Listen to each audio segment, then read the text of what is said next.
And now, back to Louisiana Living.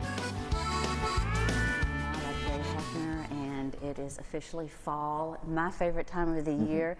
You can plant those beautiful mums and all the different fall colors, and so that's what we're talking about today, container gardening. Yeah, and container gardening is a great option for folks who might not have the space or who might be a little more limited in terms of mobility and can't get out into a big in-ground garden. Here are some of the benefits we'll show you of some of the container gardening, and I'm sure I'm just preaching to the choir here. Of course, they're great for limited space, perfect for a back patio situation or for someone in an apartment with a front balcony or something like that.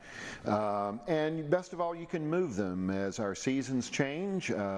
For example, I know I'm going to be moving my pineapple plants back indoors again before too much longer, so growing them in containers is just absolutely perfect for winter accommodations. And then for color combinations, texture combinations, it really is sky's the limit. You can plant pots and containers with just any number of colors and textures that are out there. And now, with container gardening come a few caveats we have to think about. You will need a prefabricated or pre-mixed potting medium, and that is not the same thing as real soil, which does have a sand, silt, clay component to it and will tend to be compacted. The bagged media, which is what we find in garden centers, will stay a little more bulked up and not get as heavy.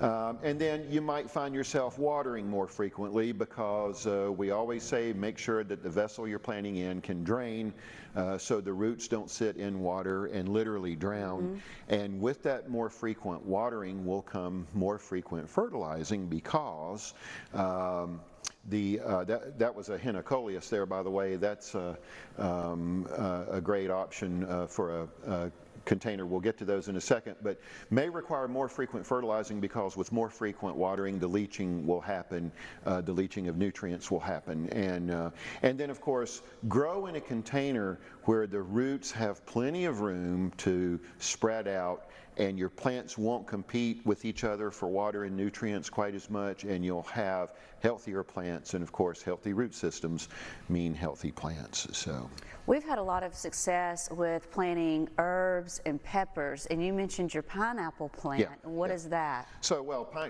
lot of people don't know you can grow pineapples in Louisiana. There's a great historical record for it. And of course, we're just far north of the tropics, far enough north that they do need winter accommodations. Probably in southern parts of the state they could pull it off year-round, but not this far north. And we have a lot of great options for color and texture. You saw that henicoleus there. Let's get back into some of those pictures. That's henicoleus. Of course, folks, all these are Louisiana super plants, so look no farther than lsuagcenter.com. Go down to Lawn and Garden and look for Louisiana super plants. There's that chartreuse upper side of the leaf with that magenta underside of the leaf and that toothed margin, really brilliant color and great texture. The next one is going to be in the flamethrower series of coleus. How about that? That's called chili pepper. All of these Louisiana super plants, there's a whole series of these flamethrowers. And then here's one, salsa verde, for a great chartreuse alternative when our sweet potato vines have gone away for the season.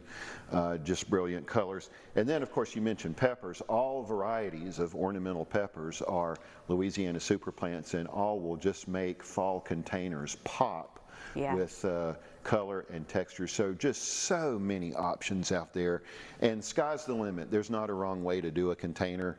Do it to suit you, and you'll have fall color until the first frosts hit. Usually that's when we lose a lot of things. So. Any other vegetables that you recommend for container gardening? Oh yeah, go over to red boar kale. That's a cool season kale.